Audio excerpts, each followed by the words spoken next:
philosophy with respect to our situation here, in this present material existence, and the Lord, from whom this entire cosmic manifestation has come. Sambandha Vijnana. And Srila Bhaktisiddhanta Saraswati Thakur has written this in one book called Prakrita Rasa Shata Dushan. This one statement, Siddhanta Alasa Jana Anartha Nocharina, that if one does not take pains to understand Siddhanta properly, then one will not be able to overcome one's anarthas. One will remain a conditioned soul. Those habits, those tendencies that we have acquired in our, what Prabhupada sometimes called psychophysical nature, the body and our mind, these habits and impure tendencies, they're called anarthas. And it's the whole effort of this sadhana bhakti process to overcome anarthas.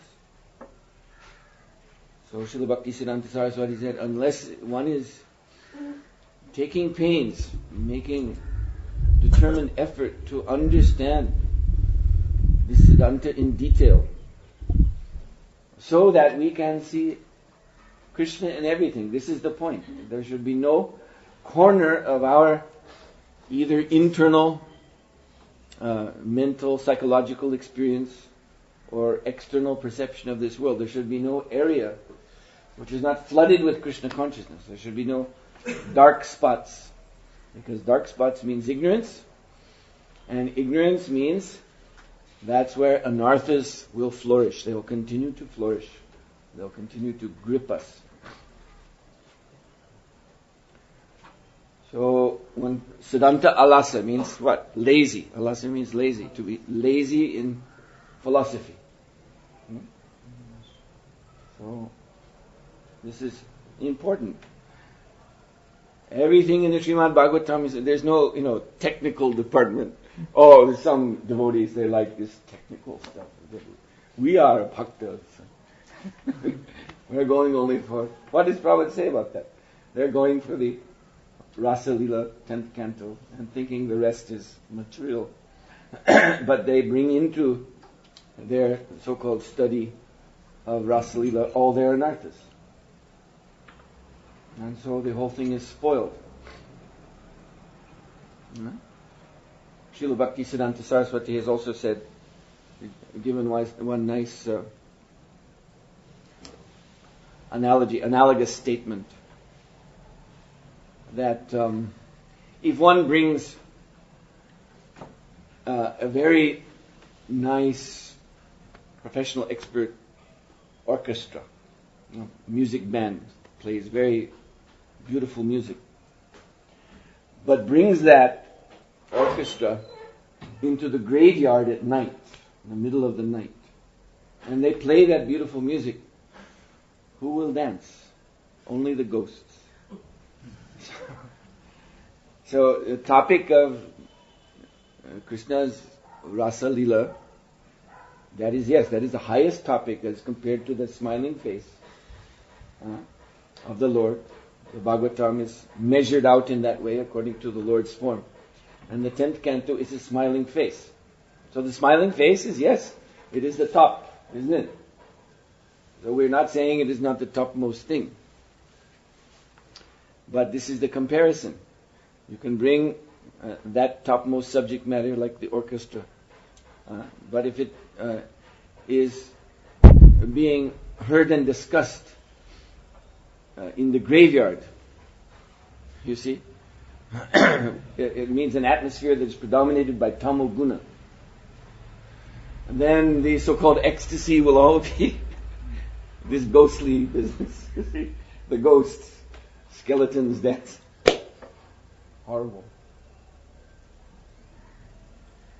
So, this is why we should not be lazy in Siddhanta, because by pursuing this philosophy, Krishna consciousness philosophy, pursuing it, to understand it threadbare, then jnana nirdhuta kalmasa, Krishna says in 5th chapter of Bhagavad Gita. Tadatmanas tad buddhyas tad nishtas tad parayana.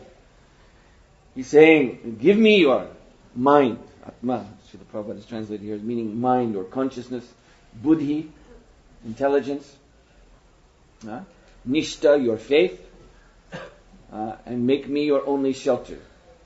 So one has to work. One has to work to do this, to accomplish this. And then by such effort, jnana nirdhuta kalmasa, then jnana, transcendental knowledge, will come.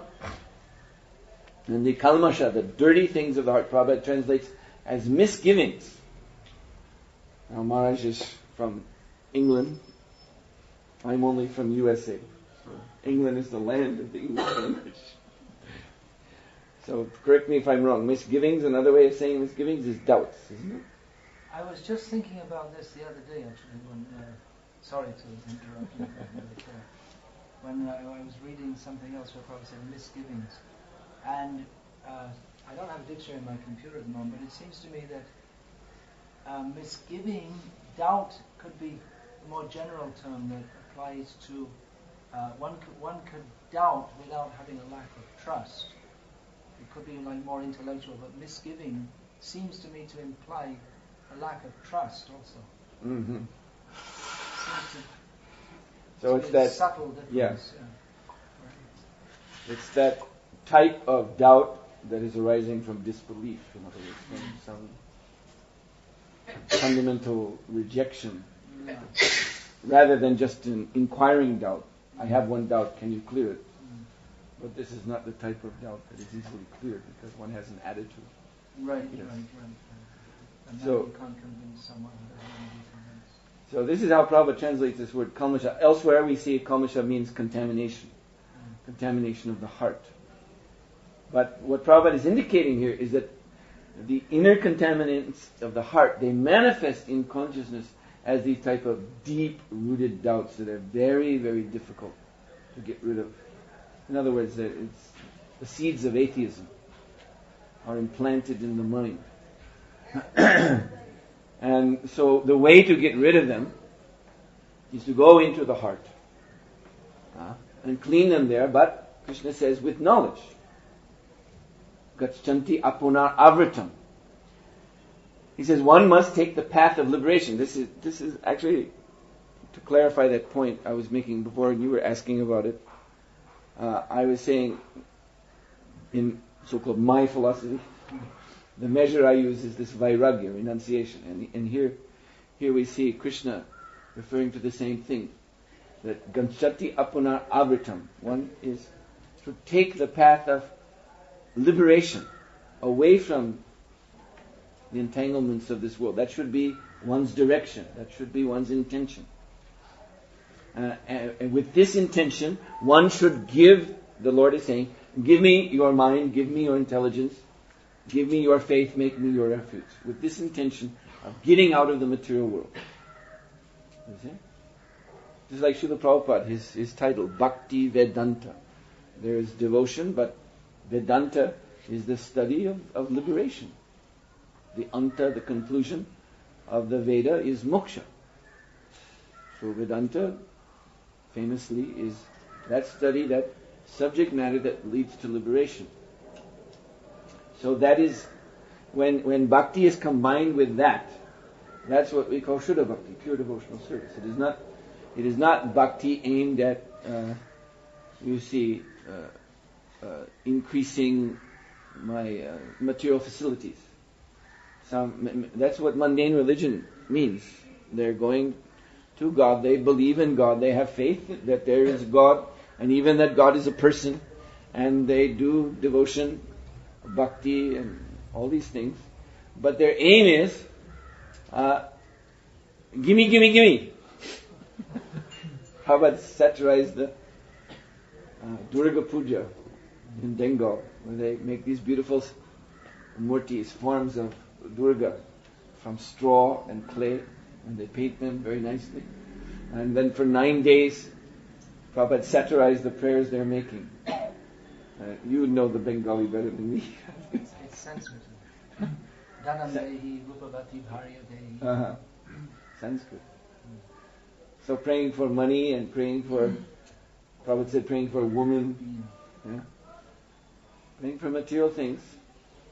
And then this means hetu. There's a cause to the bhakti. What does Bhagavatam say? That pure devotional service is a haituki. And therefore, because it is haituki, it is also, the other side, not broken off at any point. You see? If there's a material cause, that means when that material desire has been provided for, then, like Prabhupada said, give us this day our daily bread, the Christians are praying. And when bread came, when they got sufficient material facility, they became atheistic. Now they have supermarkets to get their bread, and the churches are empty. Supermarkets are full, churches are empty. Prabhupada said, this is love of bread, not love of God. So, same thing we see in this Durga Puja. At the end of the 9 days, they have made their prayers for their materialistic wants and needs. And then Srila Prabhupada says, if you stand by the bank of the Ganga, you can see Mother Ganga taking so many Durga Murtis down to the Bay of Bengal, because they've just thrown them away. Puja finished, no more need. Throw her out. So this is not Nitya Seva. This is not regulated, unbroken, eternal devotional service. This is naimitic. This is simply for some convenience. Therefore, it is material. So anyway, yes, this is pure devotional service. One is aiming to get out of the cycle of birth and death, out of material entanglement. And in that way one is approaching the Lord, and the Lord says, then I will bless that person with jnana, with transcendental knowledge, and the effect of that is nirdhuta, means to cleanse, kalmasha, the dirty things of the heart, which again Prabhupada translates in that verse as misgivings. So the purification of the heart results in the ridding of these intellectual obstacles, in the form of, sophisticated avidya. Avidya going in the disguise of some, philosophical argument why I cannot surrender to Krishna. Yes, so again, this point. We should not be alasa, we should not be lazy in this understanding of philosophy. So as I said yesterday, there were just a few points I wanted to finish. So we had been talking about logic as the method or system of anuman, of inference or reason. And we said how the Charvakas, their praman, their evidence is simply based on the senses. And so whatever reasoning they have is totally superficial. Thinking the body to be the self. Therefore the logic is enjoy. Just enjoy, because when the body is gone, everything is finished. The Buddhists, they include anuman, actual intellectualism, in their system. So they have a much more developed process of knowledge, but it is voidistic. The greatest, considered to be the greatest Buddhist philosopher after Buddha. Actually, Lord Buddha himself did not really teach a philosophy. He actually taught a path of ethics. He was not very concerned with philosophy. As I said, there are points in his teachings which avyakrita, not to be talked about. But after him, because philosophy was needed, others came. So The foremost Buddhist philosopher was from down here. His name was Nagarjuna. He's from down here in South India. And he is the Acharya of Shunyavad. Shunyavad. We often say that Buddhism means Shunyavad, and that's true. But within Buddhism themselves, they have Shunyavad is one department, and they have other philosophies. But actually, fundamentally, it is actually all Shunyavad. That's a fact. But Nagarjuna was the openly speaking Shunyavadi, saying that everything is empty. Actually, this sense of shunya really means emptiness. Everything is empty of meaning. You may, in discussion with such, if you jump right away to saying, "Oh, Buddhism is voidism," a Buddhist may say, "No." If you literally are trying to convince him that Buddhism is saying everything is one big zero, nothing, they may object to that. Although, logically, the logical consequence is that is what Buddhism really is. But what they do say is that there is this world, but it is empty of any meaning. It doesn't mean anything. It's just somehow going on, and what is going on is not at all important. So this is Shunyavad philosophy. So this is where the Buddhist logic ends up. Nagarjuna is considered to be the greatest Buddhist logician, and scholars, I have one book that Srila Prabhupada himself recommended. It's a book of philosophy written by two Bengali professors, last published in the 1960s. I have it on my computer. I got it from His Holiness Danadhar Maharaj when I was in Vrindavan. So we photographed it, put it on my computer. The Prabhupada said, this book is very authorized. And so there these scholars they're pointing out how much Shankaracharya has borrowed from Nagarjuna, this voidistic logic. So, Vaishnavas, we have Pratyaksha Praman, evidence of the senses.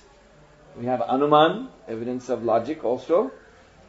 But, as we're explaining again and again, first and foremost is Shabda Praman. Then, there are others who even go further. This is what I wanted to. They add pramans, and unnecessarily. Like the Nyayis, the logicians. The logicians, actually, their main praman is also Anuman, reasoning. And so they want to build up this reasoning and expand it into more and more pramans, more and more apparent evidences. And so one of their pramans is called Artavati, which means similarity. So the example is, you may have heard of this animal called Nilgai. You see around Vrindavan. When we were last on Govardhan Parikrama, a whole herd came out of the forest. They're very rare to see, but we saw a whole herd of this Nilgai. So Nilgai, what is it? It is, to help you understand, it is called blue cow. I think that's what Nilgai means, blue cow. So this is Artavati. It gives you an idea by similarity. It's not a cow and it's not blue. But this helps you understand what it is. If you're getting any understanding, thinking of a blue cow, that's not exactly what a Nilgai is, if you think like that. A Jersey cow painted blue, that will not really give you the accurate image of a Nilgai. But it is a way to help us understand. So the Nyayis, they make this into a separate praman. And that's for the sake of word juggling. Actually, it just belongs to Anuman. It's just another form of Anuman. So you can see in this that Vaishnavas, we use Anuman, but we don't put excessive value on it. Because our ultimate praman, and I told you, Prabhupada said, really we have only one praman, and that's Shabda. So the Nyayis, and another is Artapati. That was Artavati. Then they have Artapati. Prabhupada humorously used this in talking about his sister. You know, that he was joking with his disciples that my sister is so fat, and she says she doesn't eat. She eats very little. So that means she must eat at night. So this is Artapati. This is another technique of the Nyayis. So it's a kind of, around the back type of logic. You see, you don't see something, but you fill in the gap with some logical explanation. So the Nyayis, you can see their process from this. That becomes a praman. It's just a guess. You see, a person may be fat because they have a thyroid disease. And it may be true that they only eat very little. There's some other reason why they're fat. But the Nyayis fill it in with some explanation, and it becomes a praman. You see, that guess becomes it's an evidence. You see. So this is unnecessary. It all belongs to Anuman. Then the Mayavadis, they have a praman called Abhav, which means non-existence. And this is what they got from this Nagarjuna. So the way this Abhav logic works is that, for example, one has a water pot in one's room, and one goes out and comes back and sees the water pot is gone. Water pot is not there anymore. So then one hypothesizes an explanation for that my servant has come in and removed the water pot. Again, this was not seen. But this is a way of explaining the non-existence of the water pot. So anyway, Abhav. This becomes a praman in the Mayavadi philosophy. Big explanations for why there is nothing. In other words, that's their conclusion. This is not real, but there's an explanation for it.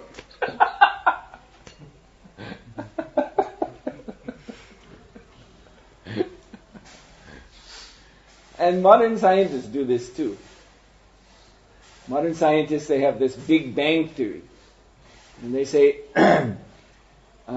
everything exploded out of a primordial void state.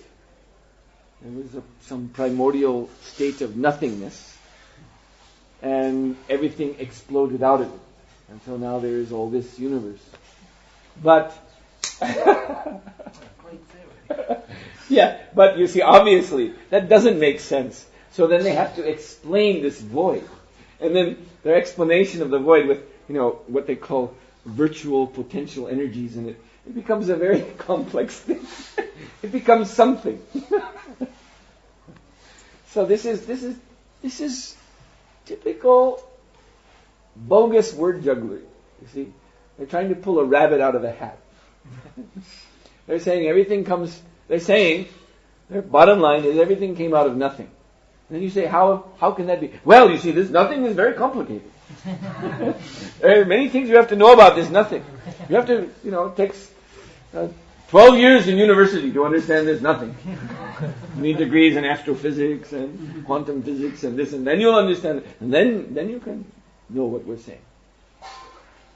Then you say, so that means the nothing is something? No. The nothing is nothing, but you can understand. And that's what the Mayavadis do. Yes. And that's all the Mayavadis are doing. And therefore Prabhupada said, just word juggling. Just word juggling. So, that was one thing I wanted to finish up about logic. And so now we are going to go into the next phase of this seminar, which, as I indicated, we called it Vedic Psychology. I have given seminars on Vedic Psychology. And here, in terms of this seminar, we're not going to be so much concerned with the psychology in the sense of how the mind is working and how we get problems and all these things and how to solve them. But Vedic psychology is concomitant, it is inseparable from the philosophy of creation. Because there is this principle, which Prabhupada explains in a purport in the Bhagavatam, of Vyasti Samasti and Mahasamasti, Prabhupada says also. Mahavishnu is Mahasamasti. But Vyasti Samasti. So this universe is Samasti, the totality. And what is this universe? What is this Vishwa? What is this Jagat? It is, as Ramanujacharya says, and Srila Prabhupada acknowledges the veracity of this explanation, that this universe is the, so to say, the material body of God. Not that He is conditioned by that material body as we are conditioned by ours, but it is a personal, yet physical display of the Lord's energies, creative energies. So, in that universal form, that samasti embodiment, there is everything. There is mind, there are the senses, everything is there. And in Western philosophy, you have this Jung, Carl Jung, and he was very much speaking of this, what he called archetype. So this comes in here.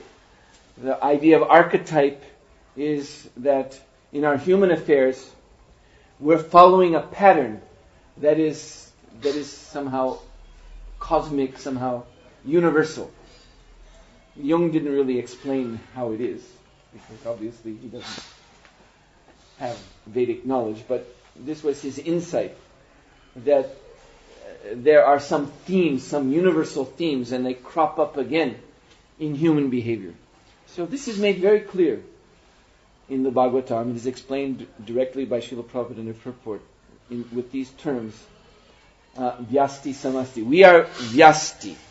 Vyasti, like Vyasadev. So this word Vyas means to divide or separate. So we are separate. In the Vedas there's this term Chudra Brahmanda. Chudra Brahmanda means little universe. Every human being is a little universe. Means we are a little replica of the universal form. Whatever is there in the universal form is in very small measure in us. But because we, Jivatma, are also very, very small, therefore we are conditioned, we are consciousness is polluted and diverted by this little body that we have. So this is what we'll be looking at when I'm using this term Vedic psychology. We're going to look at the principles of this material covering of the soul. And as I will hope to be able to explain to you today, if there's time enough, the main principle of the covering is the mind. You cited that verse the other day, that Karmatmaka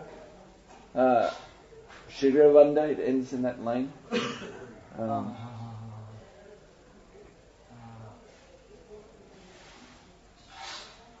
Anyway, this is the end of it. Karmatmika Shirirabandha. That because the mind is full of karmas, Atmika, the mind, is dwelling on karma, material activity. Therefore, Sharirabandha. Therefore we have to take bodies. You see? So, it's not, this is very important, it's not that karma is simply, some mechanical principle of action and reaction, and somehow we are trapped in it like, I don't know if you've ever seen this Charlie Chaplin film called Modern Times. And he's working in a factory, there's these big gears turning, and he's operating some lever on the gears, and then he gets caught in the gears, and you see him He's being drawn through the gears of the machine. So, this would be a kind of gross and misleading way to understand karma. That we are just caught in some machinery. But actually, we are caught in karma because of our desire. And that desire is here in the mind. The mind keeps dwelling on material activities, and that's why we are undergoing karma. So if that conditioned state of the mind can be corrected, then karma will stop. It's not that one goes on suffering karma. You see, on and on and on, after the mind has become freed from material obsessions. Sometimes devotees are asking like that. You see, they're talking like that. Something happens and they say, it's my karma. But no, actually, if one has taken to Krishna consciousness, one has taken to this process of purifying the mind, there may be some residual karma, but you have to understand everything is happening under the direction of the Lord for the purpose of our spiritual advancement. So it's not that we're caught in some blind mechanism that's just drawing us onward, and we're struggling, help, how do I get out? And it keeps sucking us onward and onward and onward. If that's happening to us, it's because we want it to happen. That's the point. It's because of the state of our mind. And when that state changes from material consciousness to Krishna consciousness, then this body will continue on. This is called parabdha karma. But then when this body is finished, that's the end of it. Baladev Vidyabhushan in his Govinda Vasya gives this nice example of a singed cloth. Or we see this also with newspaper. You know? Singed cloth. It's one of the names actually.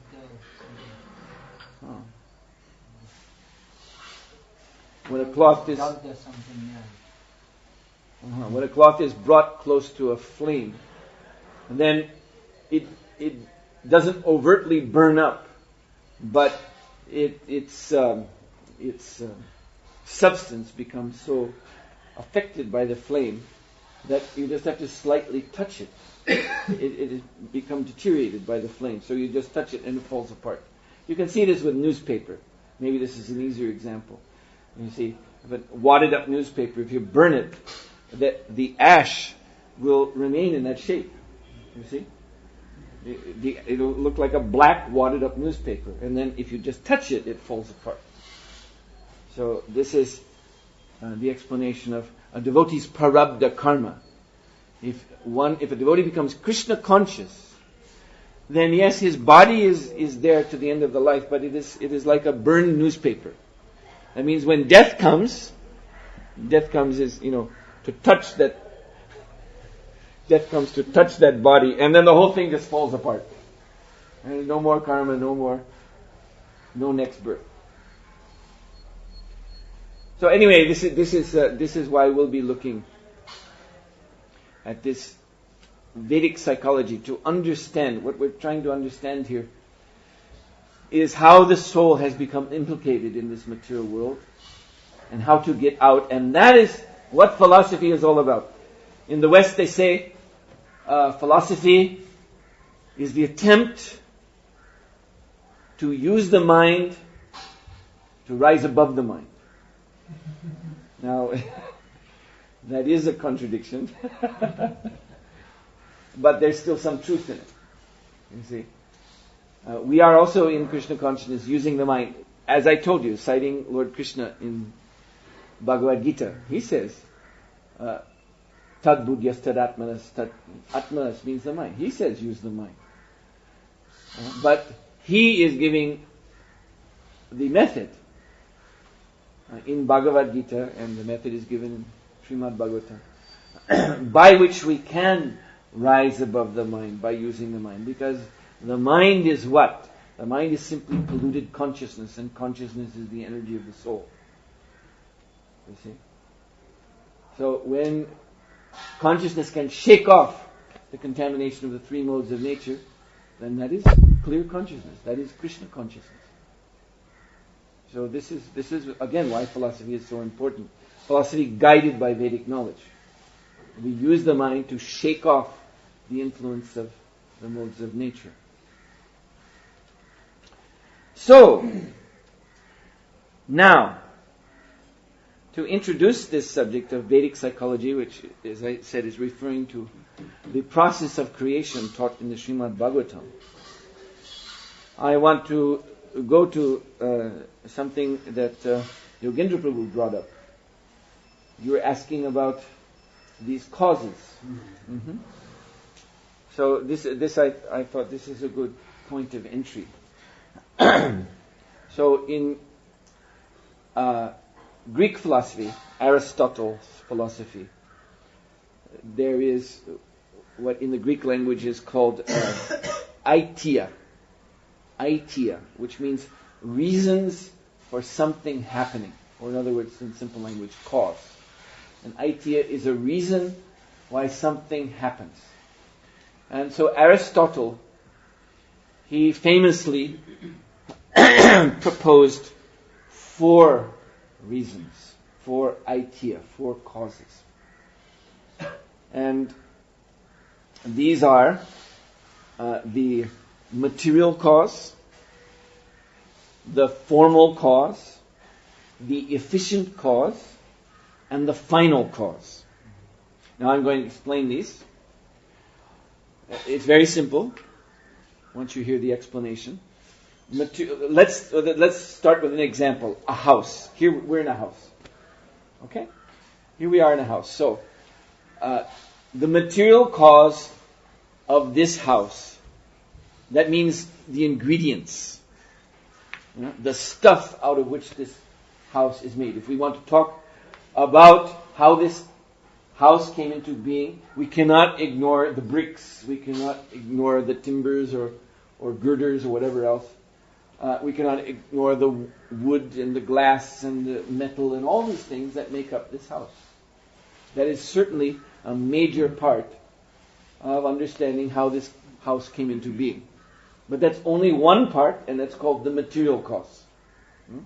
Or Srila Prabhupada, as I said, he also sometimes uses the term ingredient cause. So this is one.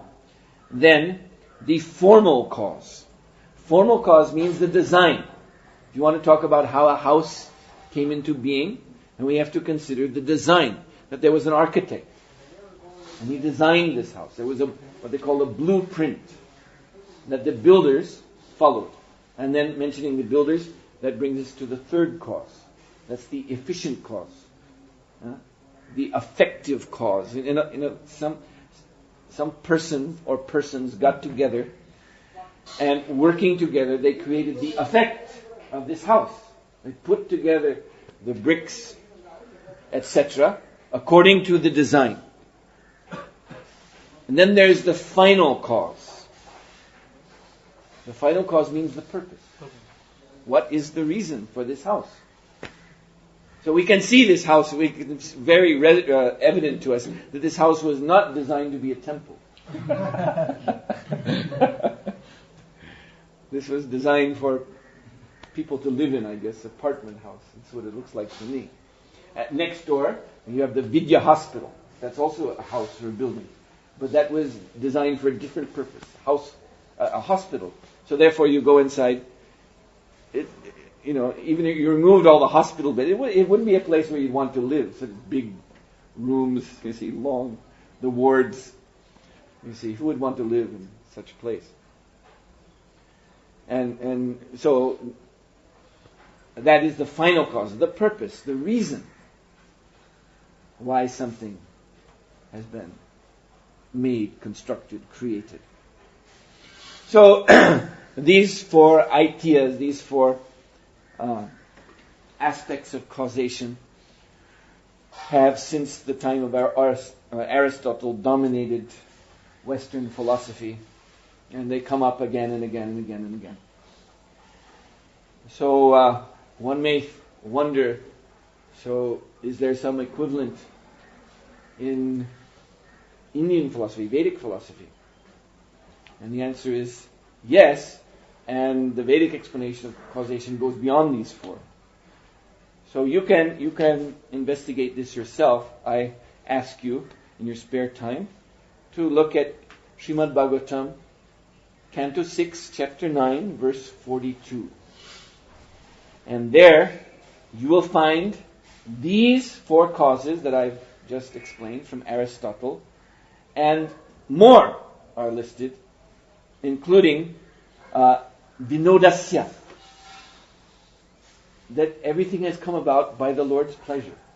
Vinod means the Lord's happiness.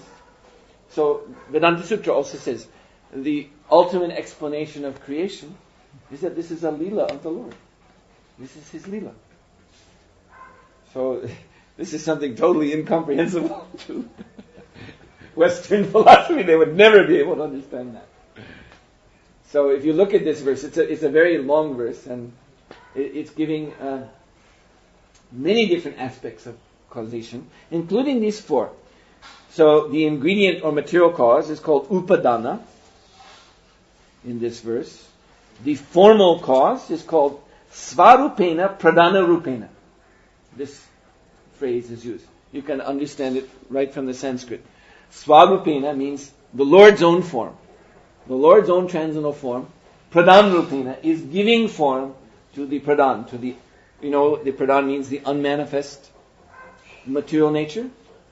When material nature is manifest in gunas, it is called prakriti. In Gita, this term, guna prakriti. And in Gita 14th chapter, the pradhan is called Mahabrahman. Mahabrahman. So pradhan and Brahman, they're also synonyms. Not Brahman in the sense of Brahmajyoti, exactly. But, as I said this morning, Yasya Prabha, Prabhavado, Jagananda Koti, from out of the Jyoti is coming these universes. And Brihad Aranyaka Upanishad and other Upanishads are explaining this. Srila Prabhupada in a translation of Brahma Samhita verse, this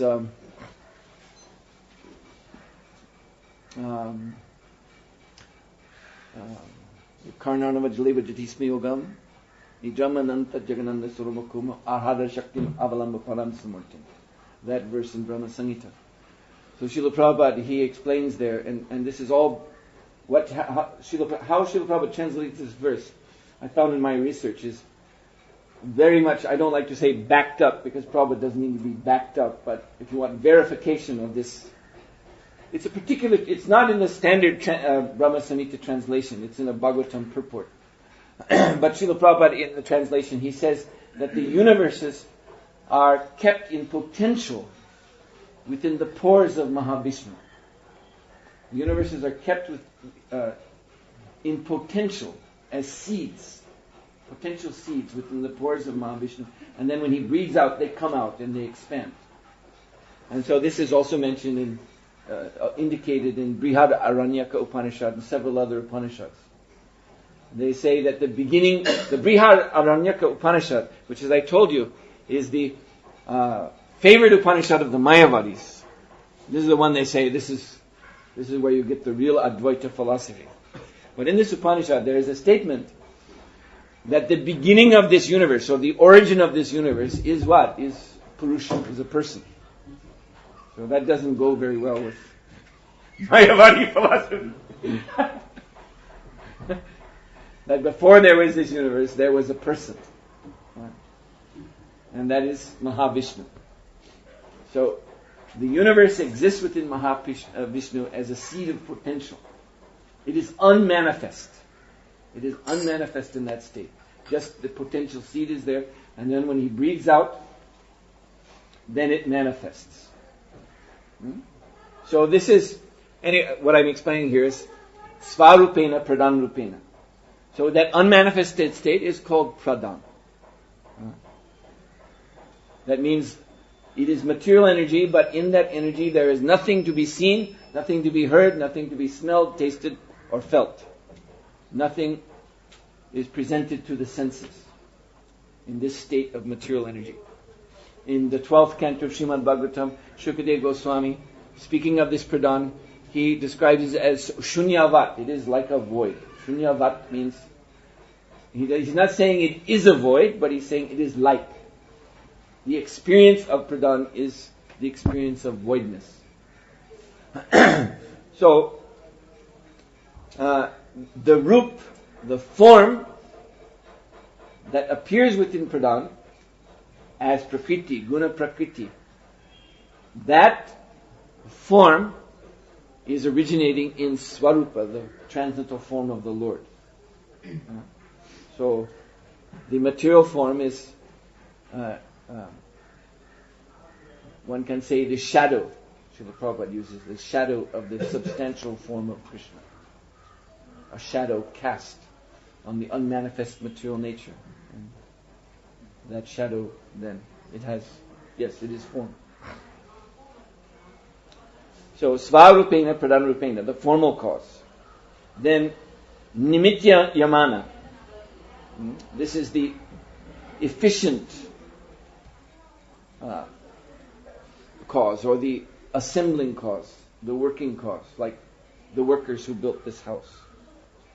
And then finally, Artha Vishesha means the special necessity or purpose or reason, the final cause.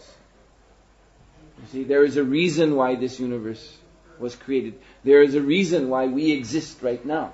This is called Artha Vishesha. Each one of us is here for a reason. The reason is to become Krishna conscious. And that reason is given by the Lord. So, what I want to do is draw your attention to these fourfold causes, which, as I said, are so important in the West. I'd like to just draw your attention.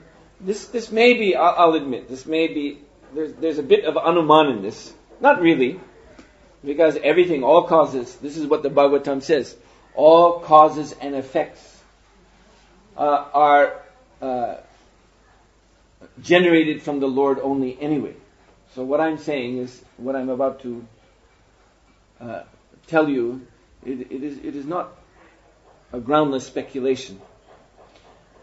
But I hope that you'll find this interesting, that this fourfold causation can be related to the Chaturvyuha.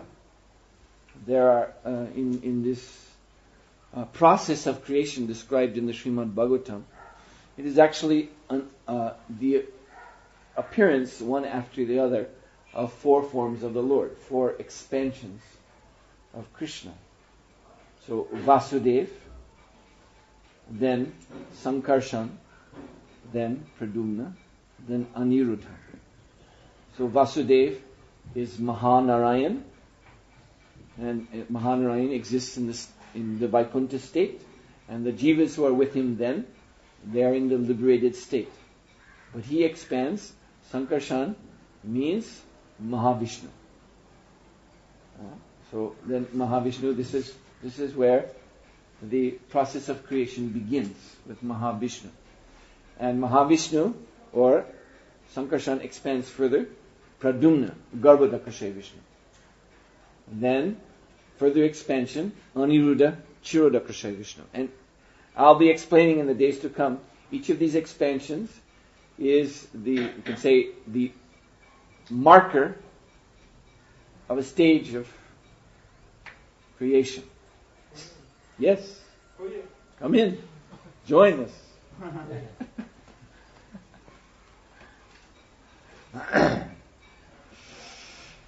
The business of the material world does not stop for philosophy.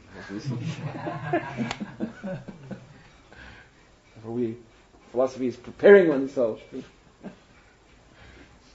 to deal with this world without being pulled down in one's consciousness. So, Vasudev, we can understand, I'm trying to help you understand, is the ultimate giver of this Artha Vishesha, because he is the beginning point of the process of creation.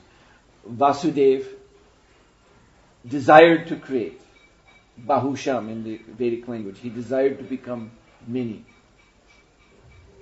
So he desired that the living entities be manifest and be active. Again, ultimately for the purpose of reviving their Krishna consciousness. So we see in Vasudeva the Artavishesha, the final cause of everything. Then Sankarshana, formal cause. Or Mahavishnu, formal cause. From him, the universes emanate and begin to take shape. And then Pradumna or Garbhodakasha Vishnu, material cause, ingredient cause. Garbhodakasha Vishnu or Pradumna is the Lord of the Mahatattva. And in the Mahatattva, I explained in the TV talk yesterday, Shodashakal, 16. Srila Prabhupada says Lord Krishna has a name. This was in a lecture he gave here in India. Gokarna maybe it was. No? How about was it Gokarna? Or Gokali? Gorakhpur? Gorakhpur, that's it. Jai Maharaj, Gorakhpur. So in one lecture in Gorakhpur, he said Krishna's one name is Shodashakal Purna. So this Shodashakal, this is you find this again and you find so many verses in the Bhagavatam about these 16 ingredients of creation. It's in the Upanishad, in which Chandogya Upanishad. There's a whole section, chapter called Shodashakal Vidya. So this is 5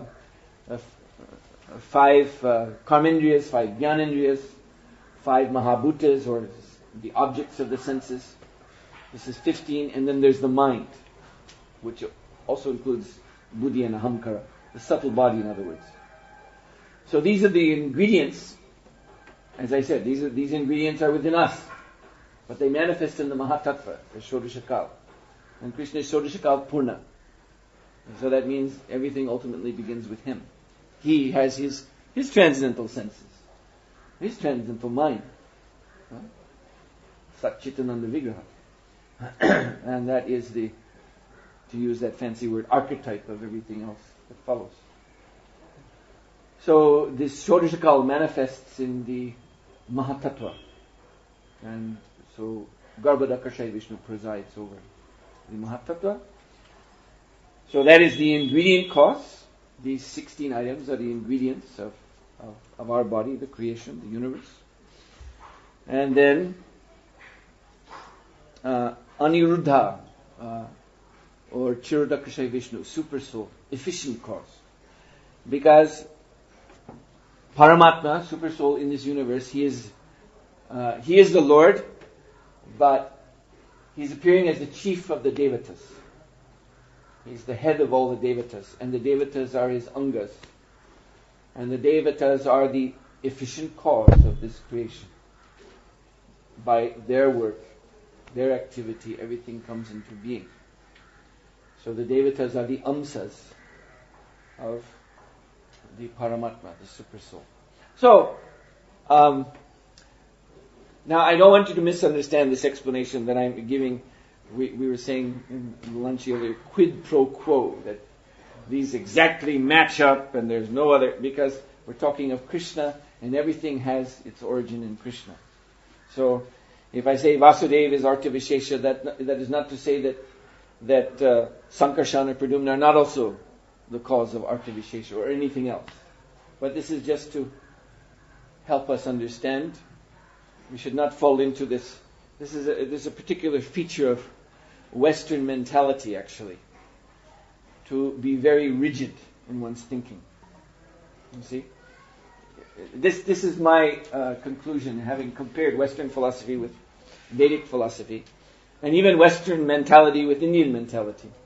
The Indian mentality is much more, there's the word supple, or agile, or adjustable.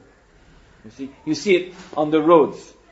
You see the traffic on the roads. So, in the West, there's this rule in America and Western Europe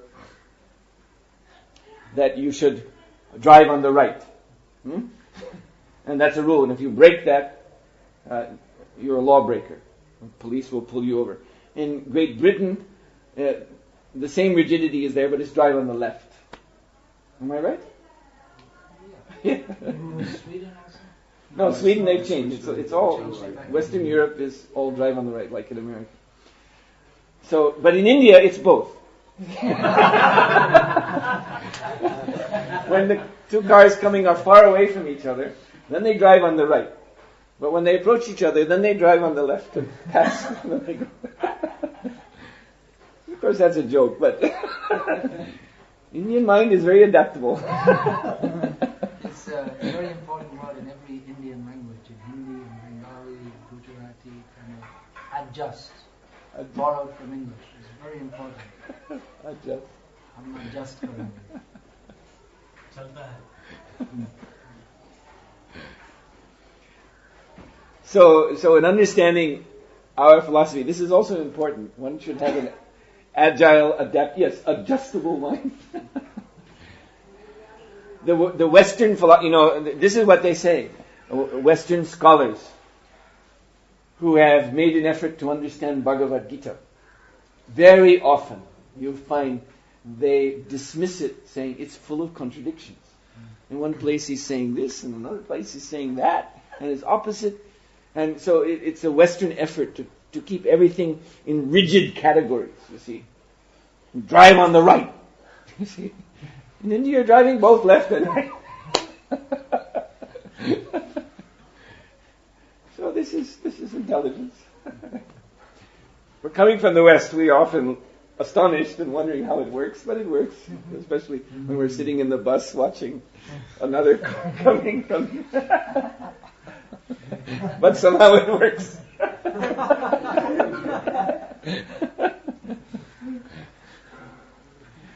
So that's important.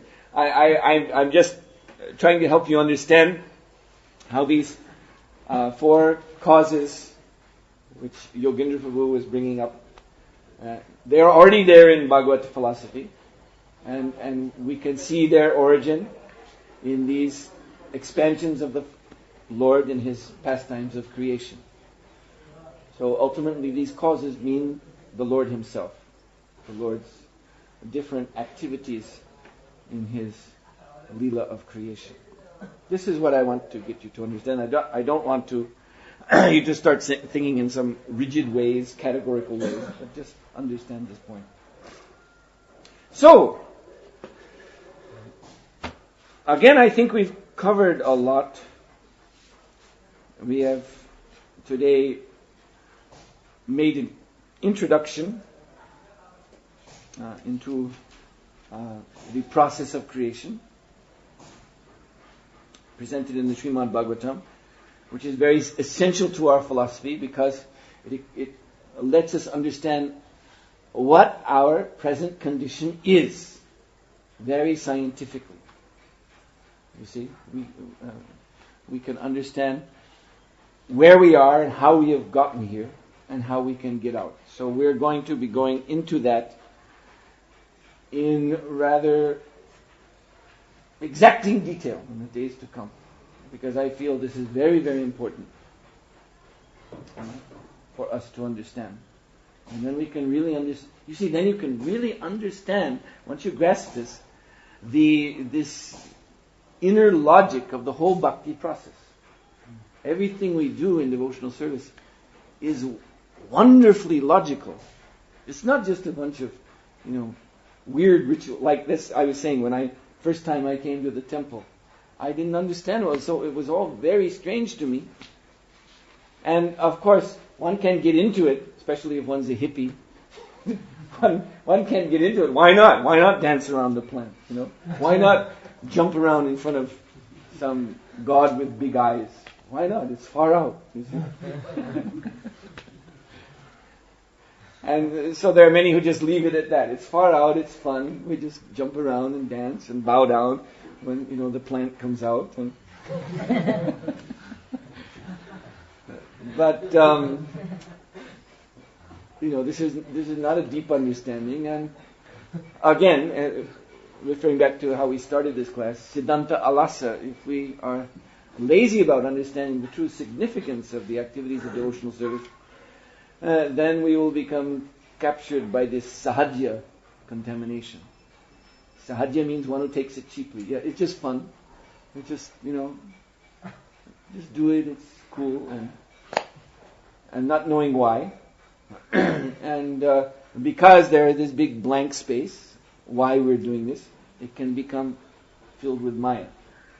A polluted and perverted explanation of everything. And that's what these apasampradayas, these sahajya sampradayas are all about. They're doing many of the same things we do. They chant Hare Krishna, names of the Lord. They play mridanga, they wear kantimala. They have temples, all this, externally at least, it's very similar. But when you look at the reasons for why they're doing what they're doing, well, you don't want to look at those reasons. They're horrible. They're very disgusting. So, you see, Maya never sleeps. They say rust never sleeps. There's this expression, rust. Exposed metal, it will rust. Rust will collect on it if you're not very, very attentive. And so similarly, if we are not very, very careful to keep our consciousness pure and clean, keep dusting the mirror of the mind, and that is by chanting without offense, and that is why we have this philosophy. The philosophy is there so that we can remove, we heard it, the anarthas. If we chant maintaining anarthas, that's called aparad. And that type of chanting, then it will not permit us to overcome our conditioning. Maybe after a long, long, long time, but the effect is very much reduced. So, one has to take effort to keep the mind free of the dust of material conditioning and wrong ideas and all this, so that one can chant Hare Krishna purely. So this is why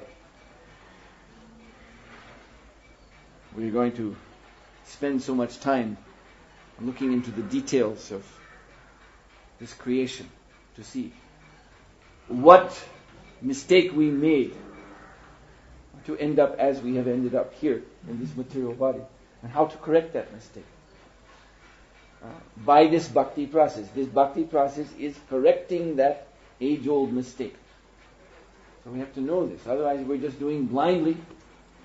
Then we won't know how to, we won't be thinking like that. I'm correcting a mistake. And we may go on making the same mistake, even dressed as devotees. Alright then. Time is 11:20. Okay. So I think it's a good time to open for questions. Yes? Ramanaj, you just mentioned these four kind of poses. But I heard on your lectures that sometimes you mentioned that even there is the fifth pose, and you name it like the distant pose. But you didn't mention this time. Remote cause. Remote pose, yes.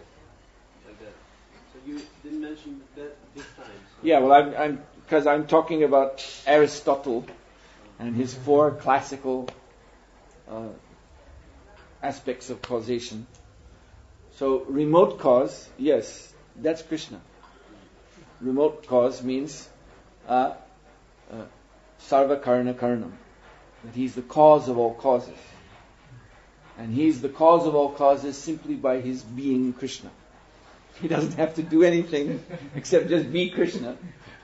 And by being Krishna, everything else, because Parasya Shaktir Vividhaya Shruyate, because he is Krishna, all the Shaktis, all the energies, they serve him by their own svabhava, by their own nature. This is the statement of the Upanishad. So that's remote cause. These other causes are, you can say involved causes. They're involved, they're somehow active. You see, but Krishna is aloof. He's remote, he's removed, but he's the cause of all causes. comment. Just now you were saying about how Westerners, they have a very rigid approach to life and philosophy. When Western scholars read Bhagavad Gita, they often reject it as contradictory. In Bhagavad Gita, according to many even Vaishnava commentators, Krishna is speaking in different parts of Bhagavad Gita. He's addressing different types of people. So there are different, almost different philosophies or different rules for different types of people. But the Western mentality is to say that it's all one and everyone's equal and there's no difference, and it's wrong that there should be Brahmins, Kshatriyas, Vaishyas, Shudras, because everyone should be treated the same. Whereas the Vedic system is much more realistic, actually, that there are differences, yes, and people should be instructed accordingly, and even their outlook on life may be different, and they should be engaged differently. This is I feel that this lack of understanding of this point is causing so many problems in our society today, where they're trying to make on the material platform everyone equal, which they're not. Yes. It's a kind of foolish Maya. Yeah, and this is rigidity. This is rigidity. This is dogmatism. They have you see, equality is an ideal, just like truth, beauty, justice, peace. These are all ideals. And in this world, this non-ideal world, these ideals are not evidently manifest. You see? Like you look at human society. Is there peace? Everyone wants peace, but is there peace? Is there really tangible peace? No. You see? And that's the way things are in this world. Yet peace remains an ideal.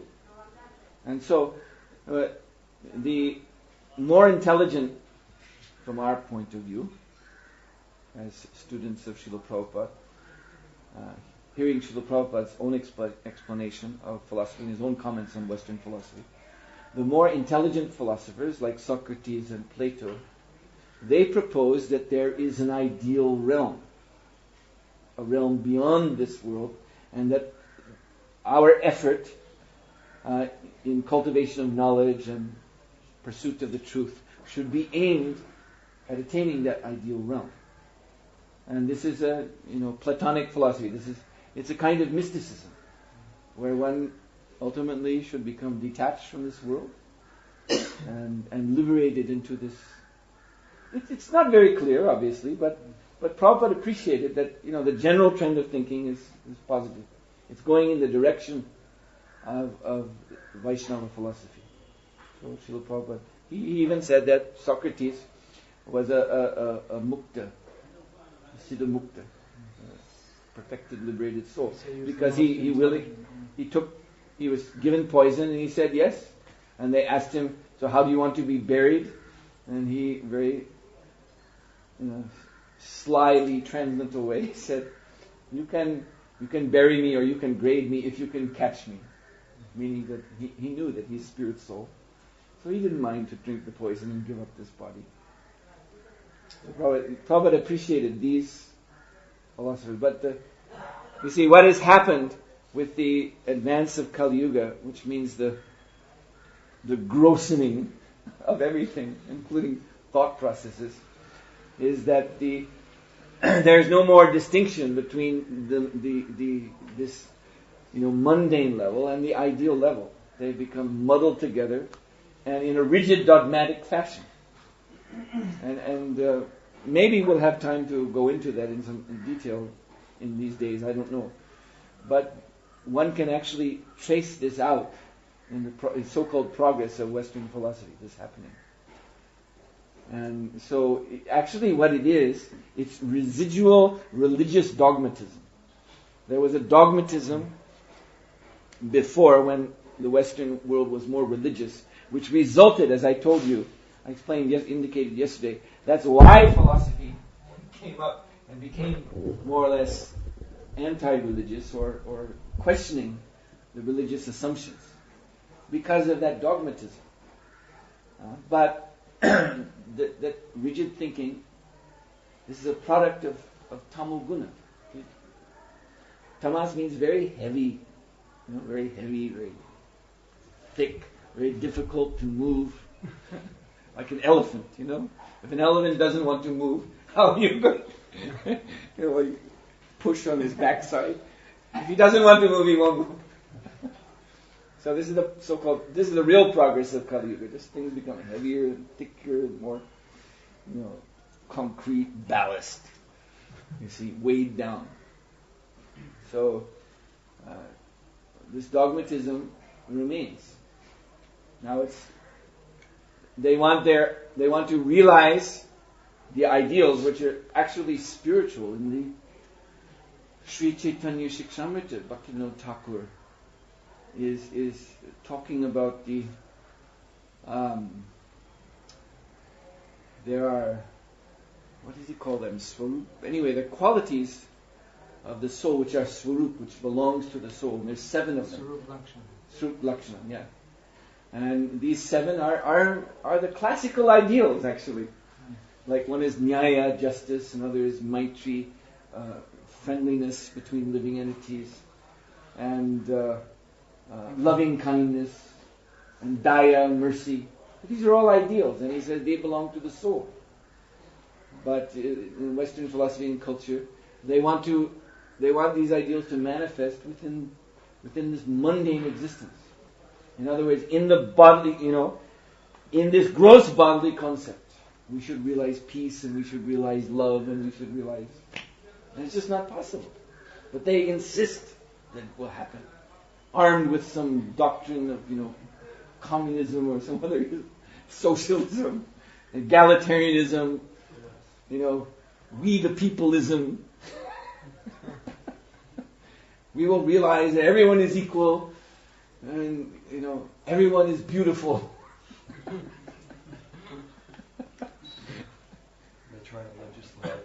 And it's insanity, actually. It's madness. I mean, when you think about it, when I think about it, my mind boggles. It's absurd. It's crazy. But they insist on this. So, anyway, like you say, this is even seen in our movement to some degree. We're advocates of such kinds of ideas.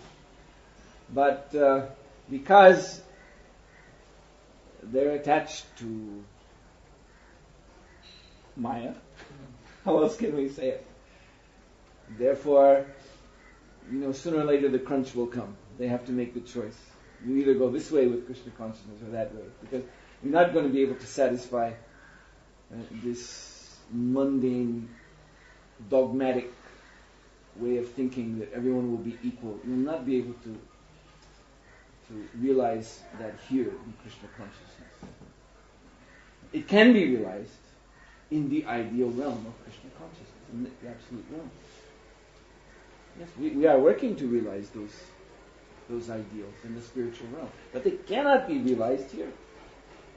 Even in the spiritual world, although everyone has equal opportunity to serve Krishna and enjoys equally with Krishna, but still there's gradation. Yes, that's true. But Srila Prabhupada said, the difference is this is a good point. This is a good point that Monash has brought up, because the difference is, while yes, there are gradations in the spiritual, but Srila Prabhupada said that those devotees, those liberated devotees, in whatever position they are fully satisfied. That's the point. Therefore, they're not agitated that I have to, I'm only a friend of Krishna. I must become a gopi. And therefore, going out and parading in front of Krishna's house with signs. We want to be gopis. We want to be gopis. We want to be gopis. Give us our rights.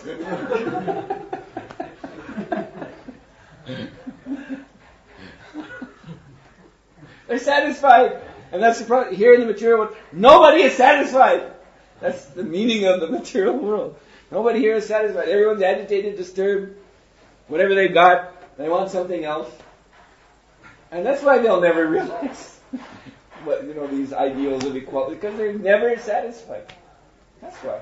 Whatever happens, like there's this joke from Eastern Europe to illustrate this. There were two poor serfs. That means servants who worked the land for some landholder. Very poor, and their life is a great struggle. But one of them, he was very religious, so he was praying and doing devotions and keeping the picture of Jesus and always bowing down and reading the Bible. So after some 40 days of this observance, then this man got a cow. The landowner, whoever, gifted him with a cow. And so he could have milk, and his position improved very much. So his next door neighbor, the other poor man, saw this. So then he got a picture of Jesus, and he began to bow down and pray and read the Bible. And 40 days went by, and Jesus appeared to him. And Jesus very nicely said, "Oh, my dear faithful man, I think I know why you have called me here. Your neighbor received a cow by my grace, so you must also want a cow." And this poor man said, "No, just make his cow die."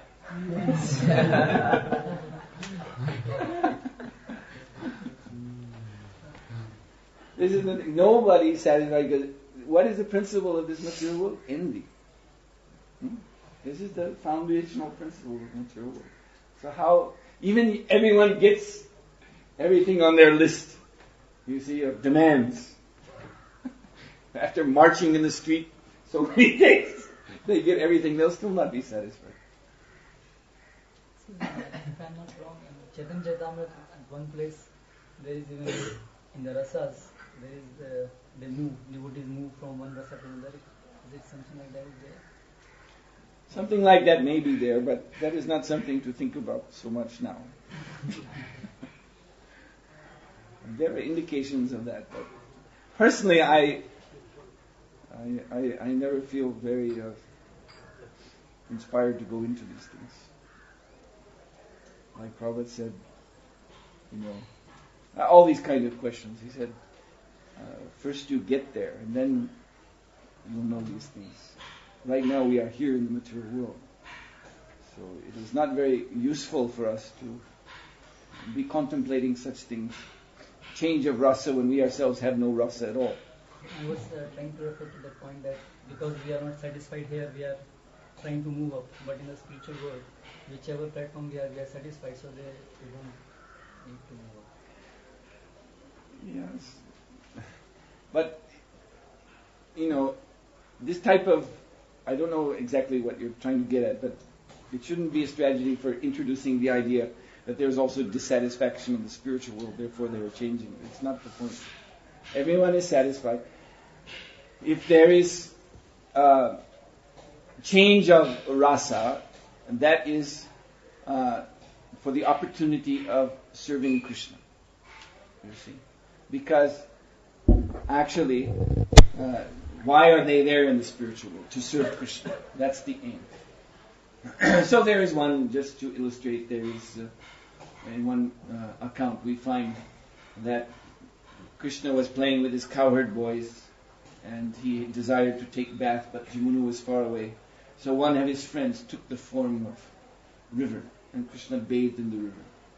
And then when Krishna came out of the river, he had to dry himself, so the same cowherd boy took the form of a towel, and Krishna... So, I mean, for the case of devotional service, one may change one's rasa, particularly in Goloka Vrindavan. But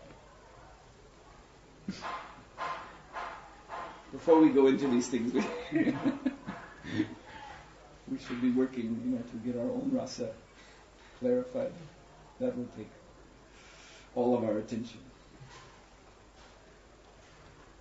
Yes. In the Bhagavatam, the mind is described as the product of the mode of goodness, whereas the intelligence is the product of the mode of passion. But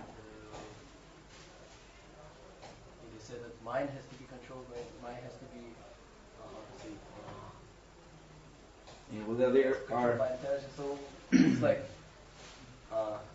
mind is more crazy, but you describe it as the product of the mode of goodness, whereas intelligence is. You see, there are higher orders in which these modes are manifest. This is something that we'll be going into, but just briefly, the whole creation actually begins from the mode of ignorance. You see, Mahavishnu is lying in Yoga Nidra, and all the living entities are lying not in Yoga Nidra, they're just lying in Nidra, in Tamo Guna, Susupti. There's no consciousness at all. And so that's the starting point. And there is where Lord Shiva is. Lord Shiva, Srila Prabhupada says, is actually a feature of Mahavishnu. So Lord Shiva is Mahadev. Mahadev, of all the demigods, he is the greatest, presiding over the whole creation. But this, you see, this is the highest order of the Tamo Guna. So this is where Lord Shiva is. This is not to be compared to a drunkard lying in a gutter here in Salem. We should not, think, that's Tamo Guna, this is Tamo Guna. That's a higher order, you understand? In the process of creation. Then the next stage is the Raju Guna. And this is the manifestation of Mahatattva. This is the creative impulse in which the ingredients of the universe appear. And then out of that, Garbhodakasha Vishnu, comes Lord Brahma, who's the Rajaguna avatar. So that, and then what follows is the Aniruddha or Super Soul manifestation. And as Super Soul is entering into the living entity, Brahma is giving them bodies, and simultaneously the Lord is entering into their hearts as Paramatma, and the mind is manifesting. So you see, this passion out of which intelligence manifests is a higher order. It's an earlier phase of creation. That intelligence is actually the Vedic knowledge given by Brahma. So then we have this mind, which yes is in the mode of goodness. It's in the mode of goodness, but the mind must be directed, because the mind is just there to receive the impressions of the senses. And the senses are in the lower mode of passion. You understand? The senses are in a mode of passion lower than the mind. And then the senses are plugged into sense objects, which are in the mode of ignorance, which is the lowest feature of the mode of ignorance. So that means the mind is in danger of being dragged away by passion and ignorance. There's lower versions of passion and ignorance. So then above the mind, there is this higher order of Rajoguna manifest as knowledge. The Vedic knowledge by which, we heard this morning, there's Brahma Tejas, which is the power of Brahman itself. And in this material world, for the regulation of this world, it becomes the higher order of Rajoguna. So, this sense of Rajoguna is that it is giving direction. It's like a king. The king is considered to be in the mode of passion, but it's not the same kind of mode of passion as, some knucklehead you see running around on the street trying to satisfy his senses. You can't compare the two. The king has real authority and real knowledge how to rule, and that is Vedic knowledge. So similarly, the intelligence is supposed to rule over the mind. And then one is actually brought up to this highest stage of the Tamo Guna. Can you believe it? This is all explained in the Vedanta literature. And that's the stage called Pragyat. Pragyat. Because this is the stage in which the consciousness is complete. In other words, all the awareness of material activities has shut down. You see, this is like you see Lord Shiva in meditation. So he's totally closed off from the form, features, activities of this material world. Totally absorbed within himself, meditating on Super Soul. So this is, you see, in a higher sense, tamas. You see, tamas also means inertia, no activity. And this is the stage prior to liberation, when all material activity stops. This is also a kind of tamas, but of a higher order. I hope that's clear. So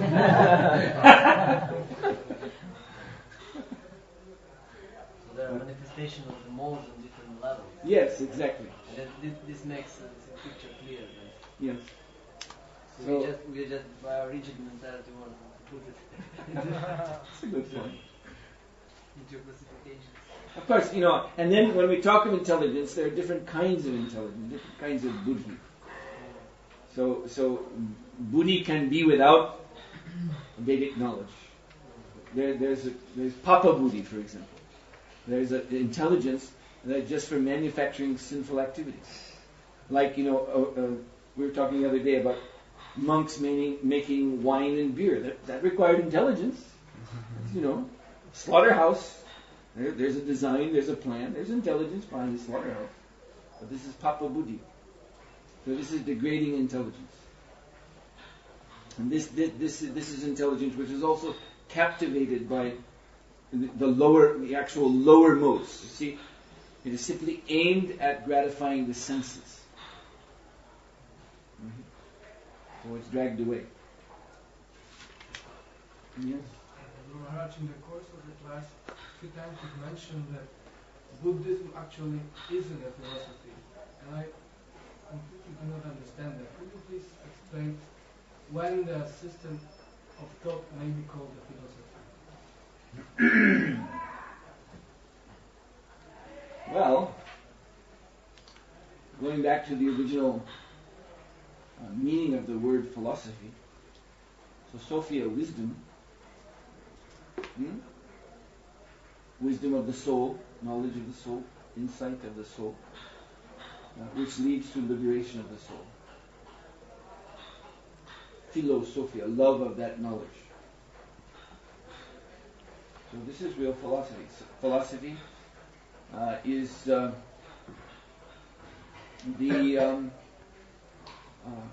process of knowledge which leads one out of the material existence. That's philosophy in the real sense. That's again, I compared that word philosophy with the word darshan in Sanskrit, which means to have the vision of the absolute truth. So, that's not Buddhism. Buddhism does not lead one out of the material world at all. Buddhism does not propose any alternative to the material world at all. There is this material world, and then there's just, the absence of any consciousness of anything. Just total emptiness. So therefore, this is called Mayavad, and the Advaita Vedantas are also called Mayavadis. Because really their philosophy is just about Maya. Their whole reference is this material world, and they negate it, that's all. You see? But they have nothing else. It's just the material world, and they negate it. So, whether I'm, this notebook, whether I'm lifting it up or setting it down, I'm attached to it, right?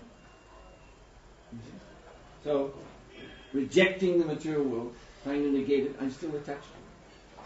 I'm still dealing only with this matter. And therefore it's Mayavad philosophy. And so it doesn't lead to liberation. How can it? Because there's no alternative.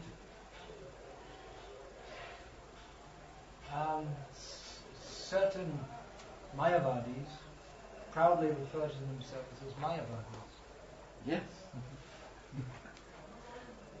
Because it is in their own writings.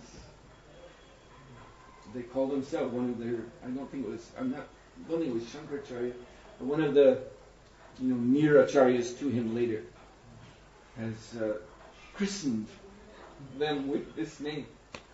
We are Mayavadis. I was told this by that B.N.K. Sharma, the scholar. That's the term used in Chaitanya Charitamrita.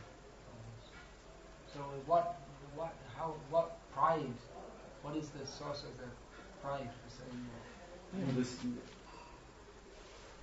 Well, one thing Shankaracharya did say, he did write in his Shariraka Bhasya, and that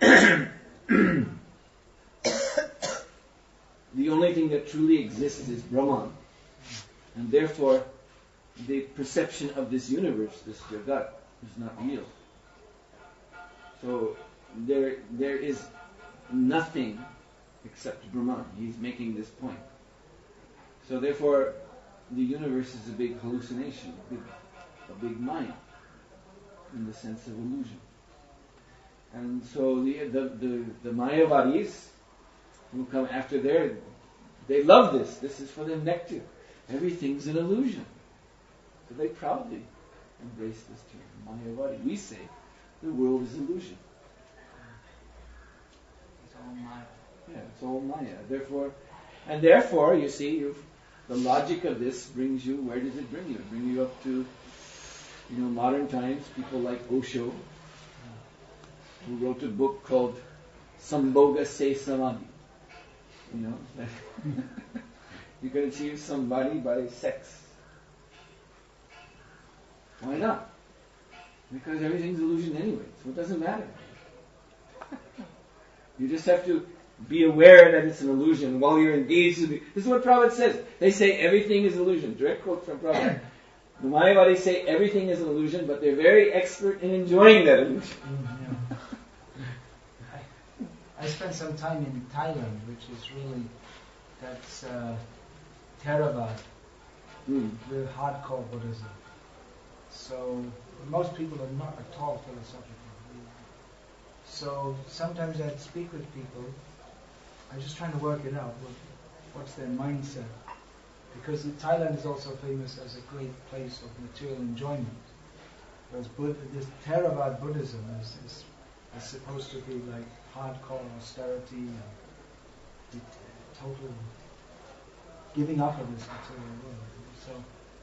So, for instance, I asked one woman once that, so you're eating pig, and in your next life, then you'll become a pig. And you say, well, that will also be enjoyment. Because in Thailand, the main motive,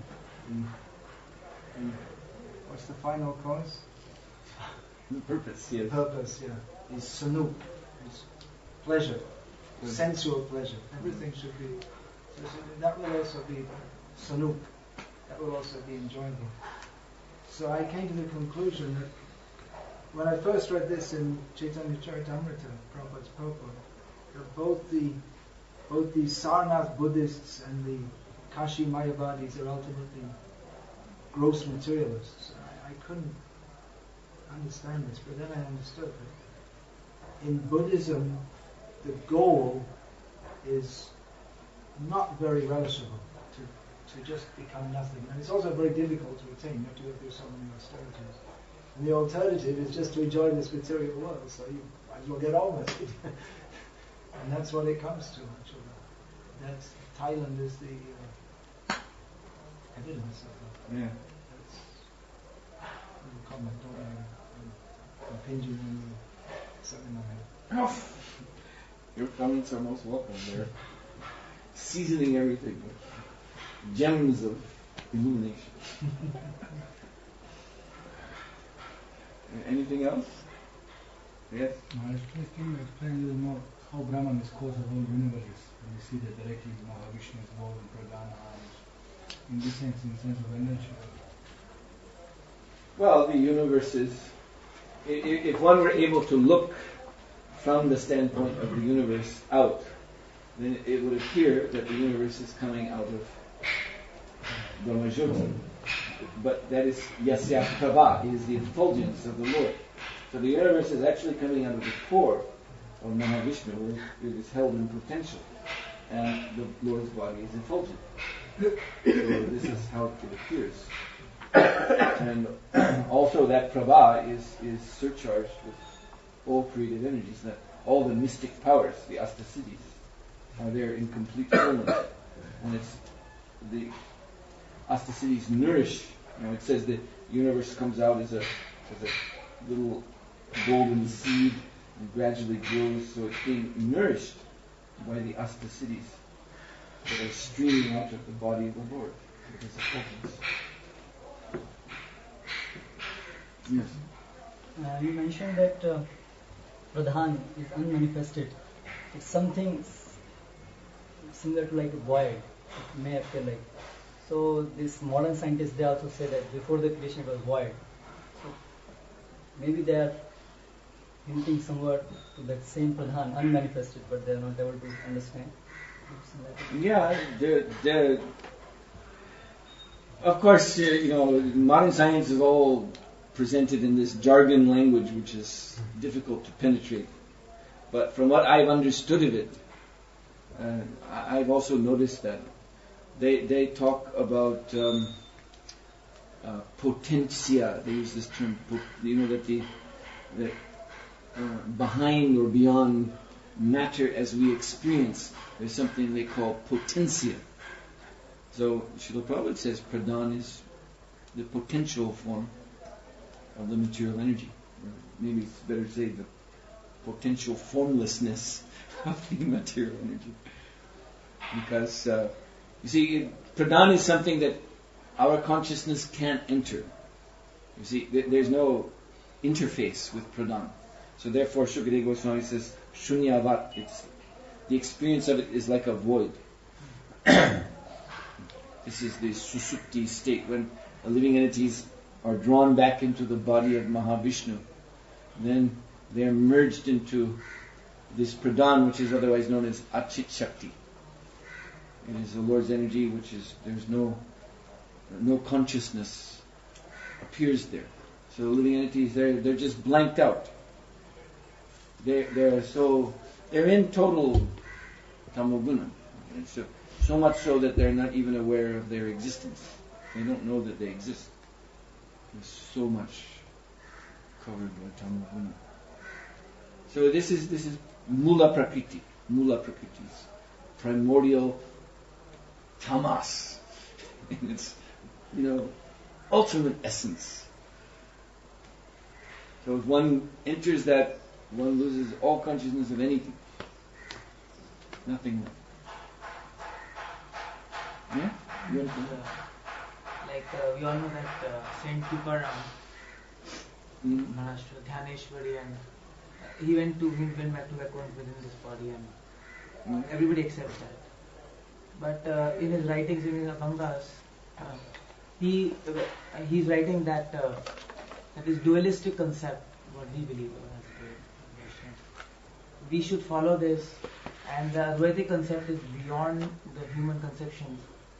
It is there, but it is not for humans to be made by God to understand. Yeah. So we should leave it. Yes. So on one hand there is some Ava contamination, on the other hand he's going back to Vaikuntha in his body, and No, I mean, I'm not a student of the Abhangas, but what you have said reminds me of a statement of Bhaktivinoda Thakur in a work called Vaishnava Siddhantamala. And he writes there that there is in the Absolute Truth Abheda and Bheda. That means difference and oneness. So the difference is for the jiva. You see? We are different from Krishna. The oneness is for Krishna. Krishna is one with everything. Who can say he's not? He's one with everything. He's in our heart, He's in every atom. Everything is His energy. He has full authority. So oneness is real. But that's Krishna's standpoint. You see? We cannot keep Krishna out from anything. That's why He's one with everything. But we cannot say that. We cannot. No jiva can say, I'm one with everything. Not possible. So Veda is, that's what I thought of when I heard you say this. Yeah, Veda difference is for us. And oneness, not just that it's, beyond somewhere. That's Krishna's position. So Maharaj, when he went to Shantipur and Advaita was preaching about Advaita Siddhanta and Ego and Deep, and then the statement Chaitanya Mahaprabhu says Advaita that we don't preach Advaita philosophy, but actually we understand Advaita philosophy, the actual context. So maybe this is the explanation, but then no explanation. Yeah, the mistake is when the jiva is thinking that he can assume that position of oneness with everything. That's why this Advaita philosophy is misleading. Because that's what it is teaching. You become one with everything. And it's not within the jiva's power to do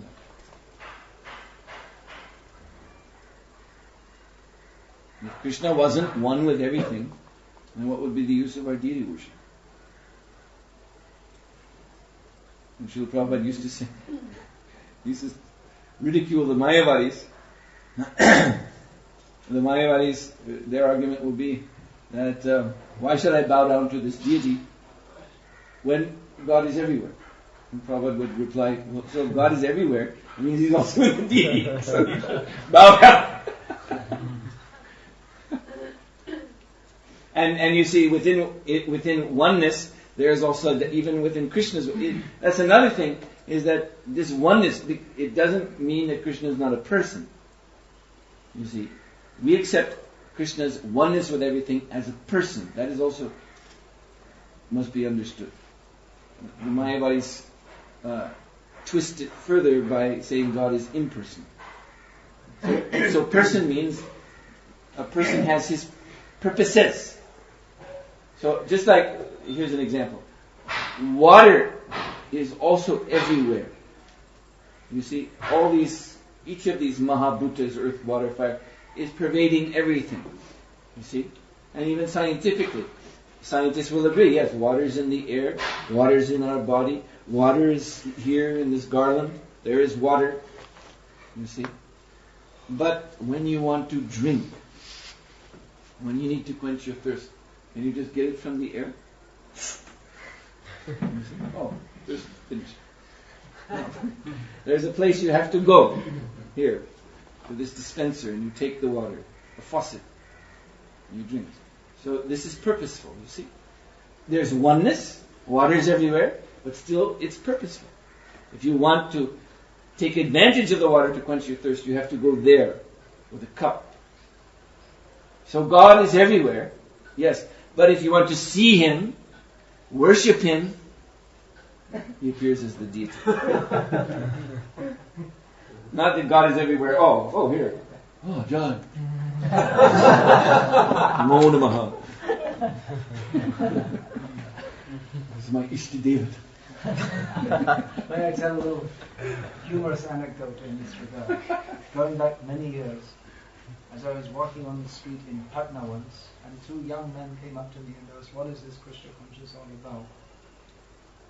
And so I was explaining to them, and then one man came up and he started listening and objecting, and saying, but why are you saying God is a person, God is everything? So then there's some pigs running on the street, and I said, so you worship God in your home? Yes. Are you prepared to take this pig to your home and worship as God? Yes. Are you prepared to take that pig's stool and worship as God? Yes. This is the foolishness of Mayavada. And in this famous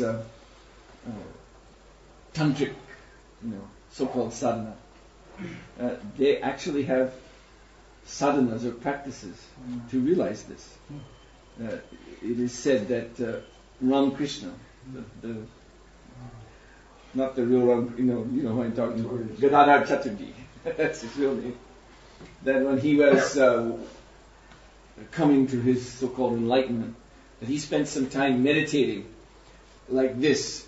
And in one hand he had sandalwood pulp, and the other hand he had dog stool. And he was meditating to see that they're both the same. We talk about dogmatic, wanting everything to be the same.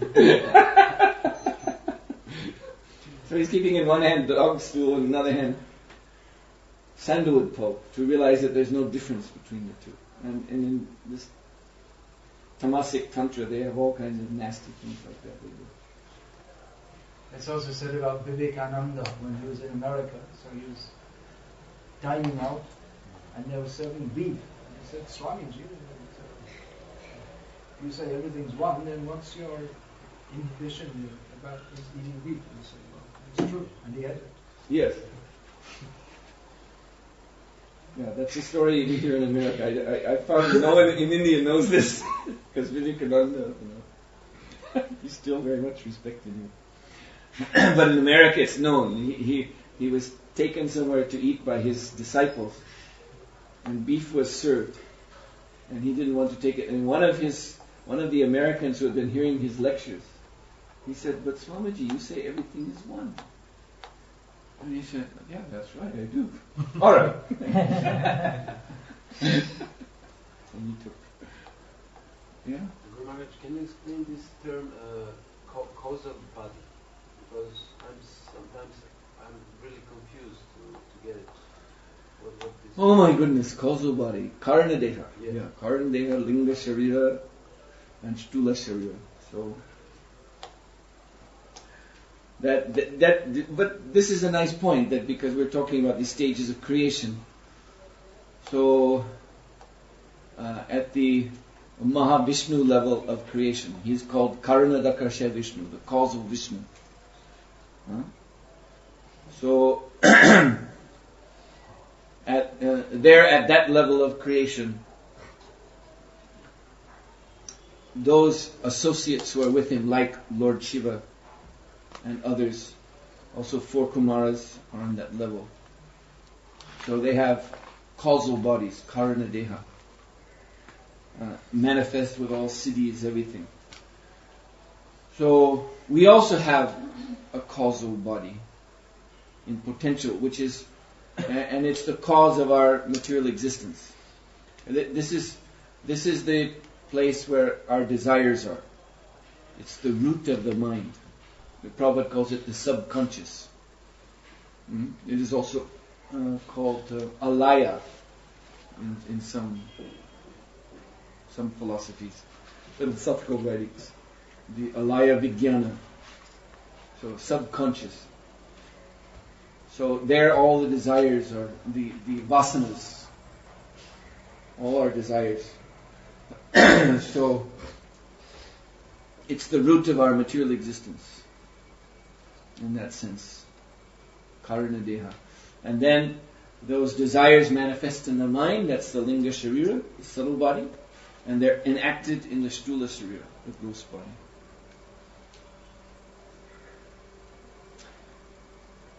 Was that clear?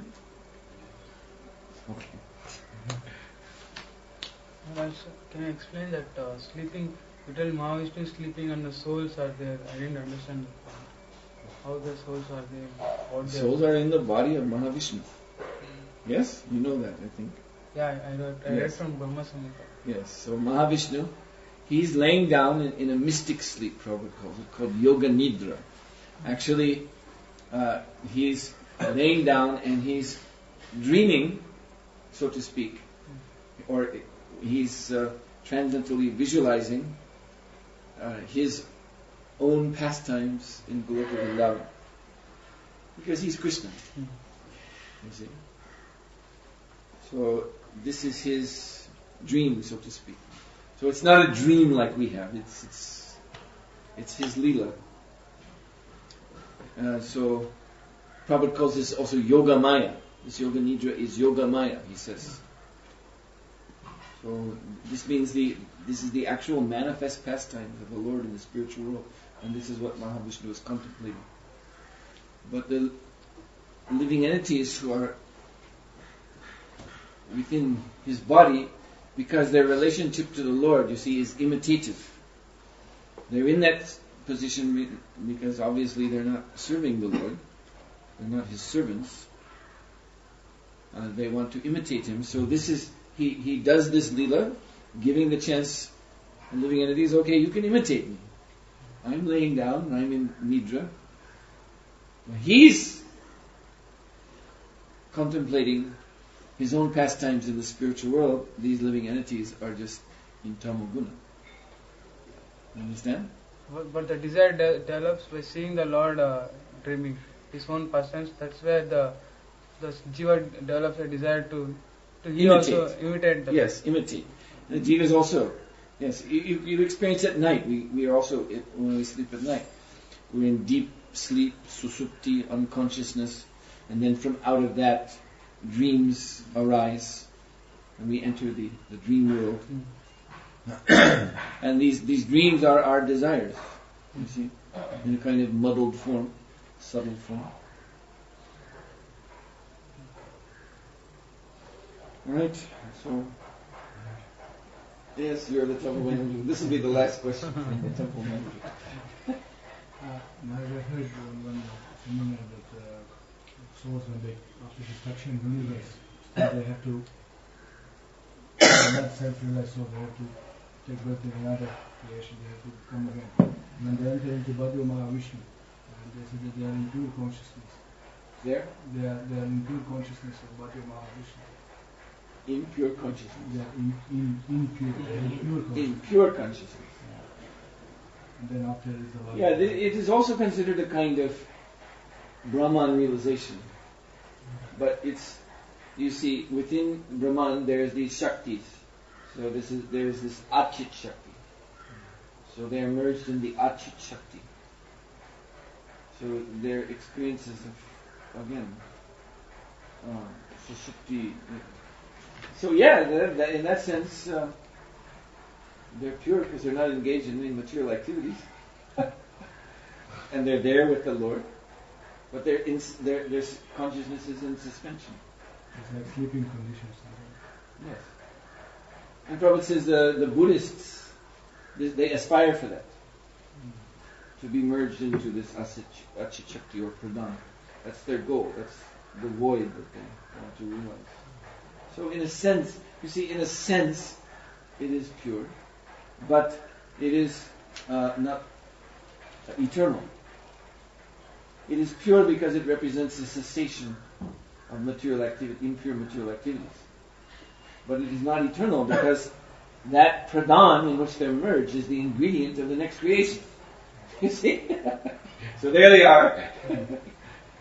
And when it comes out, they will come out too. And when it manifests, they will manifest with it. And then all their desires will come out, which were just covered. And again. Therefore the word abhishuddha. Shuddha, but not vishuddha. Abhishuddha Buddha. That's a good point. Abhishuddha. So, Shuddha, okay. Pure, but not Yes. not fully clear. Yes. Pure but not purified. Anadrita Yushvadamineha. Because they neglect to worship Krishna's lotus feet.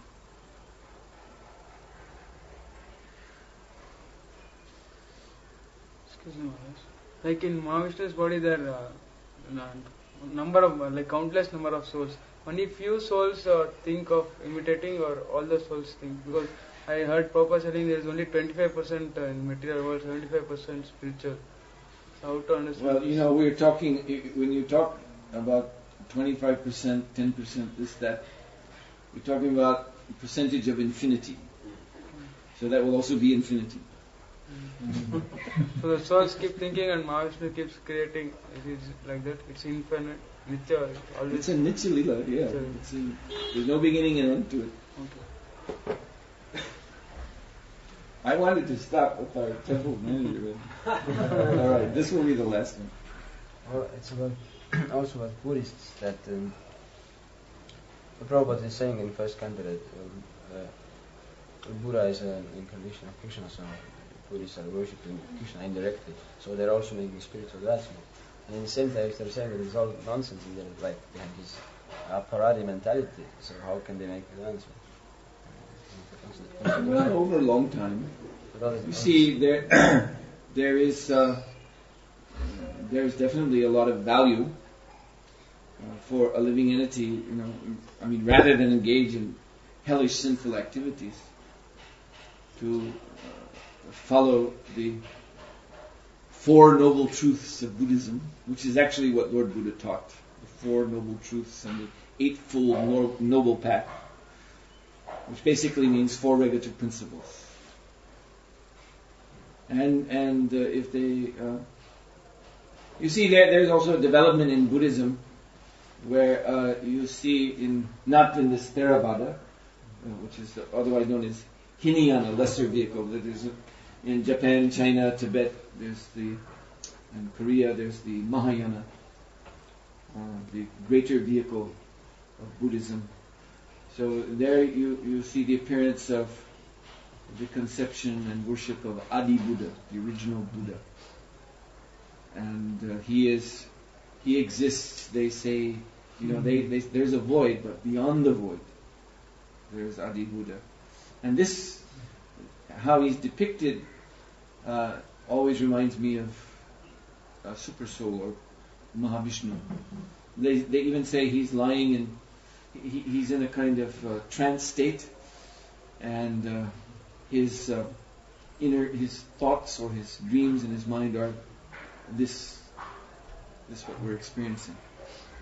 So, and they some of these Buddhist sects they worship the form of Adi Buddha.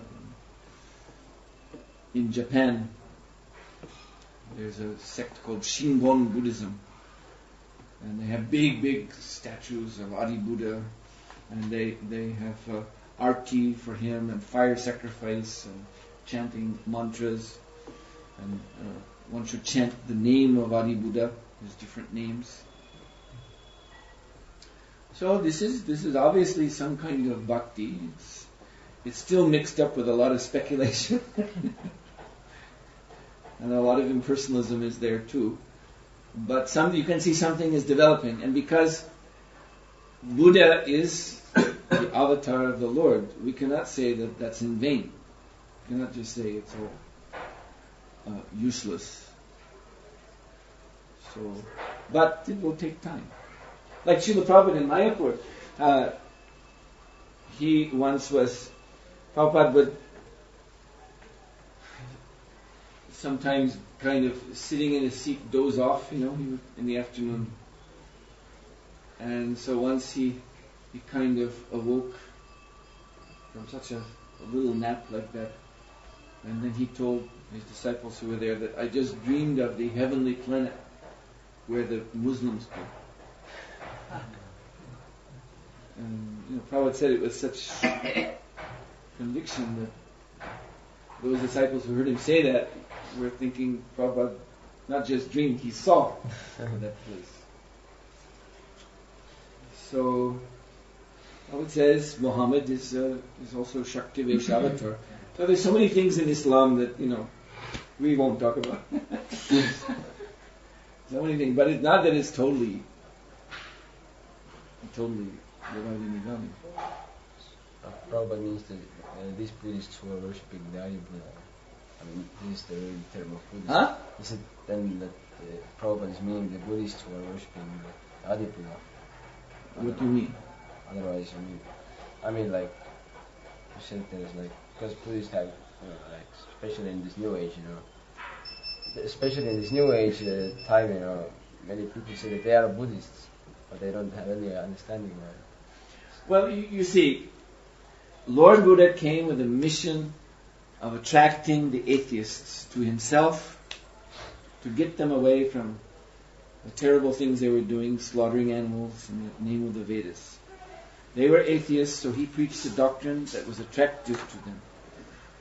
So, yes, atheists and demons and all kinds of nonsense people flock to Buddhism. No doubt. And that goes on to this very day.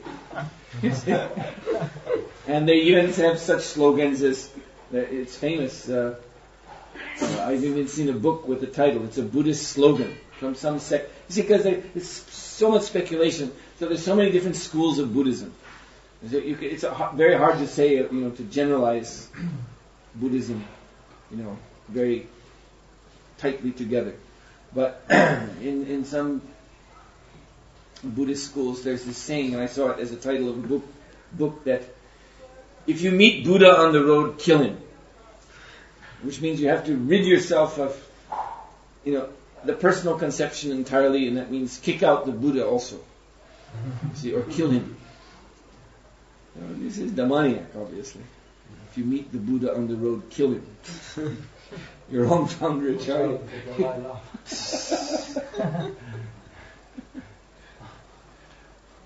So this is the kind of people who become attracted to. So yeah, there's so much nonsense.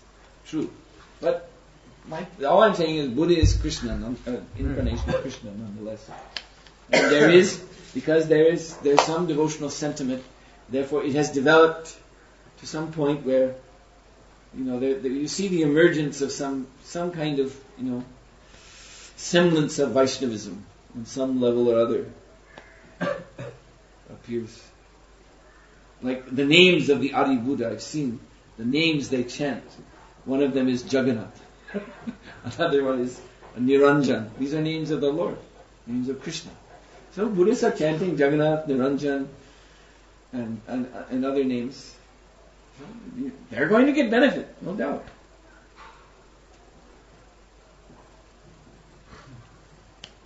All right, so that was it. We stopped. Thank you.